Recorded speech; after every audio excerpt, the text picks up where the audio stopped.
Hello everyone. This is a small feedback regarding Pranav Ayurveda. This is especially for people who don't believe in Ayurveda, people like me who believe that Ayurveda is a very slow process. Now let me tell you a very short story.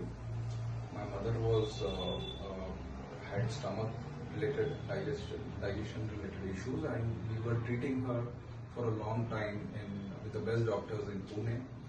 We spent more than ₹1 lakh and 2-3 months together. But to be very honest, we were frustrated because it wasn't treated well.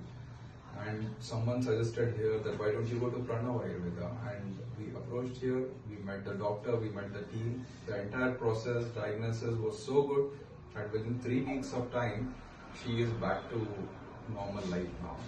So thank you very much for all whatever has been treated, whatever you all have done, and wish you all the best. Thank you.